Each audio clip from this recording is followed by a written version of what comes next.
Welcome to NCN news. నా పేరు ప్రశాంతి. బులెటిన్లో ముందుగా హెడ్లైన్స్ చూద్దాం. పారిశుద్ధ్య కార్మికులకు న్యాయం చేస్తా ఎమ్మెల్యే బొలిశెట్టి శ్రీనివాస్.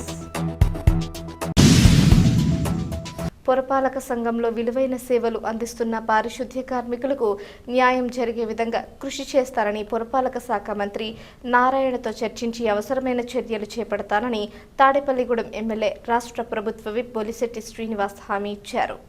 తాడేపల్లిగూడెంలోని స్థానిక విడిది కార్యాలయంలో సిఐటియు ఆధ్వర్యంలో పారిశుద్ధ్య కార్మికులు ఎమ్మెల్యేను కలిసి తమ సమస్యలు పరిష్కరించాలని, పారిశుద్ధ్య కార్మికుల స్థానంలో యంత్రాలను ప్రవేశపెట్టడాన్ని వెంటనే నిలిపివేయాలని కోరుతూ ఎమ్మెల్యేకు వినతి పత్రం ఇచ్చారు. ఈ సందర్భంగా ఎమ్మెల్యే బొలిశెట్టి శ్రీనివాస్ మాట్లాడుతూ పారిశుద్ధ్య పనులు చేయడానికి భవిష్యత్తులో కార్మికులు ముందుకు వచ్చే అవకాశం ఉండకపోవచ్చుననే దూరదృష్టితో ప్రభుత్వం ఈ రంగంలో యాంత్రీకరణ చేయాలని ఆలోచన చేస్తుందన్నారు.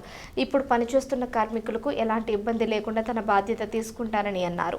కార్మికులు వారసత్వంగా వారి పిల్లలు కూడా ఇదే రంగంలో పని చేయాలని ఎవరు కోరుకోరని అన్నారు. పారిశుద్ధ్య పనులకు మనుషుల స్థానంలో యంత్రాల వినియోగం ఆధునిక పరిపాలన విధానమన్నారు.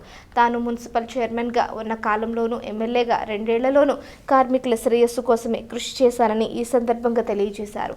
ఈ కార్యక్రమంలో కూటమి నాయకులు, సిఐటియు నాయకులు, పారిశుద్ధ్య కార్మికులు తదితరులు పాల్గొన్నారు. వ్యతిరేకిస్తున్న ప్రభుత్వ రంగ సంస్థల ప్రైవేటీకరణ విధానాన్ని గవర్నమెంట్ వర్కర్స్ 12 బేస్ ప్రకటించాలి. వెంటనే గవర్నమెంట్ వర్కర్స్ 12 బేస్ ప్రకటించాలి.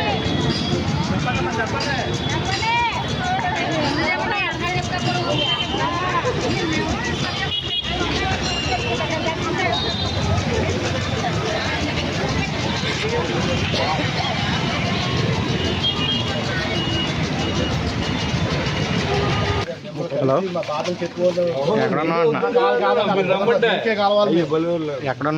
ఈ బాధలు మీకంటే ఎక్కువ నాకు తెలుసు కాబట్టి అది స్టేట్ పాలసీ కదా. స్టేట్ పాలసీ చోట్ల ఇమ్మనండి. నేను కూడా రికమెండేషన్. మున్సిపల్ వర్కర్స్ అందరూ కూడా వాళ్ళ న్యాయమైన కోరికలు మాకు తీర్చమని అడగడానికి ఇక్కడికి ఇచ్చేసారు. అదేవిధంగా కరుణాయేశ్వరరావు గారు, ఇంకా యూనియన్ నాయకులు, వర్కర్స్ అందరూ కూడా కలిసి వచ్చారు. ఇప్పుడు కూడా ప్రభుత్వం 100 ఆలోచనలు చేసి ఒక నిర్ణయం తీసుకుంటుంది. మీ ఆలోచన కరెక్ట్ అయి ఉండొచ్చు, కానీ ఇది 975, 673 జీవోల్ని దాంట్లో ఉన్న సారాంశం ఏంటి, అసలు ఏం చేయాలనేది కూడా వాళ్ళు డిస్కషన్ చేశారు. ఇప్పుడు ఏదైనా మెకనైజ్డ్ అనేది ఇండియాలో ఇంతవరకు చాలా తక్కువ జరుగుతుంది. శానిటేషను కొత్త విధానాలు తీసుకురావాలనే ఆలోచన ప్రభుత్వానికి ఉండడం కరెక్టా. సేమ్ టైం మనుషులు కూడా బతకాలనేది ప్రభుత్వ ఉద్దేశం. ఎవరు పని పోగొట్టకుండా చూసే బాధ్యతని ప్రభుత్వం తీసుకుంటుంది. ఖచ్చితంగా నారాయణ గారు కూడా నేను చెప్తాను, మీరు ఆరోగ్యంగా ఉంటే ఊరు ఆరోగ్యంగా ఉంటుందనే విషయం నాకు తెలుసు. కాబట్టి ఎప్పుడూ నేను మున్సిపల్ కార్మికులకి ఏది మంచి జరిగితే చేశాను 5 సంవత్సరాలు. ఇప్పుడున్న 2 సంవత్సరాలు కానీ ఇప్పుడు రాబోయే రోజుల్లో కానీ మీకు అన్యాయం జరగకుండా చూడడానికి నా వంతుగా కృషి నేను చేస్తానని చెప్పి మీకు మనస్ఫూర్తిగా తెలియజేస్తాను. ఏదో మీరు వచ్చారు కాగితం తీసుకున్నామని కాదు. రేపు పొద్దున్న డిస్కషన్లోకి వెళ్ళినప్పుడు మున్సిపల్ మంత్రి గారికి ఖచ్చితంగా ఇది న్యాయమైన కోరికలు అండి. వాళ్ళు ఎప్పటి నుంచో ఆ పని చేయడానికి కూడా ఇప్పుడు ఈ కారణాలు ఏంటంటే ఈ పని చేయడానికి అందరూ ఇష్టపడట్లేదు. శానిటేషన్ అనేది కొంతమంది ఫ్రస్ట్రేజ్గా ఫీల్ అవుతున్నారు, చేయట్లేదు. కాబట్టి అందరూ చదువుకోవాలి, మీ పిల్లలు కూడా చదువుకోవాలి, కానీ మన తరతరాలుగా ఈ శానిటేషన్ చేయాలని ఆలోచన ఉండకూడదు. ప్రభుత్వం కూడా రాబోయే రోజుల్లో ఇలా వస్తే రేపు పొద్దున్న అందరూ జాయిన్ అవ్వకపోతే మరి క్లీనింగ్ ఉండాలి. క్లీన్ ఆంధ్ర, గ్రీన్ ఆంధ్ర అనేది చంద్రబాబు నాయుడు గారి ఆలోచన. దాంట్లో భాగంగా అలాంటి స్టాఫ్ తక్కువ ఉన్నప్పుడు ఏదైనా మనం తీసుకోవచ్చు. ఇదివరకు మనం ట్రాక్టర్ మీద తోలేం, ఇప్పుడు డంపర్ బిన్స్ వచ్చినాయి. దాని స్థానే ఎందుకంటే ఆ బరువు ఆ పనులు ఇప్పుడు ఎవరో చేయలేకపోతూ ఉన్నారు. ఇప్పుడున్న మీరు కూడా రేపు తరంలో రేపు నెక్స్ట్ జనరేషన్ చదువుకుని మన పిల్లలకు మంచి భవిష్యత్తు రావాలని ఆలోచన చేస్తారు తప్ప ఈ జనరేషన్ బతకూడదనే ఆలోచన ఏ ప్రభుత్వానికి ఉండదు.